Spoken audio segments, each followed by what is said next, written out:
చినశంకరంపేట మండలంలోని శాలిపేట గ్రామంలో Salipeta cricket premier league match ను బీఆర్ఎస్ పార్టీ మండల అధ్యక్షులు పట్లూరి రాజు, తాజా మాజీ సర్పంచ్ సాయం పోచయ్యలు ప్రారంభించారు.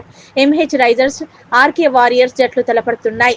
మొత్తం 6 జట్లు ఈ లీగ్ లో పాల్గొనడం జరుగుతోంది. ఈ సందర్భంగా పట్లూరి రాజు మాట్లాడుతూ, క్రీడలు మానసిక ఉల్లాసానికి, దేహ దారుఢ్యానికి ఎంతో ఉపయోగపడతాయని, స్నేహభావం పెంపొందడానికి దోహదపడుతుందన్నారు. ఈ కార్యక్రమంలో మాజీ సర్పంచ్ సాయం పోచయ్య, ఐరేని శ్రీనివాస్ గౌడ్, దాసారం శంకర్, వెంకట్, పోతరాజు రాజు, తిరుపతి మహేష్, అత్తిలి నాగరాజు, పాండు, సురేష్ గౌడ్ క్రీడాకారులు పాల్గొన్నారు.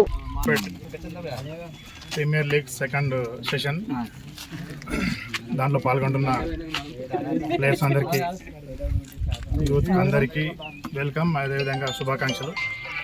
పోయినసారి కూడా బ్రహ్మాండంగా ఈ యొక్క ప్రోగ్రామ్ సక్సెస్ఫుల్ చేసుకున్నారు. ఈసారి కూడా ఒక వాతావరణం తప్ప మిగతా అంతా కూడా అన్నీ కూడా సక్సెస్ అవుతాయని కోరుకుంటూ, వాతావరణం ఏమైనా తేడా ఉంటే 1-2 రోజులు ఎక్స్టెన్షన్ చేసుకోవాల్సి వస్తుంది.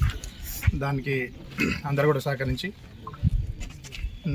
ఈ యొక్క టోర్నమెంట్ను దిగ్విజయం చేసుకోవాలని చెప్పి కోరుతా ఉన్నాను. అదేవిధంగా ఈ యొక్క ఆర్గనైజర్స్ ఎవరైతే ఉన్నారో బ్రహ్మాండంగా పోయినసారి కూడా మంచిగా కష్టపడి బ్రహ్మాండంగా సక్సెస్ చేస్తున్నారు. ఈసారి కూడా అదే స్థాయిలో ఇంకా అంతకన్నా మంచిగా కూడా సక్సెస్ చేసుకోవాలని చెప్పి కోరుకుంటూ ఈ కార్యక్రమంలో పాల్గొన్నటువంటి అందరికీ కూడా పేరు పేరున ధన్యవాదాలు. జై హింద్, జై తెలంగాణ.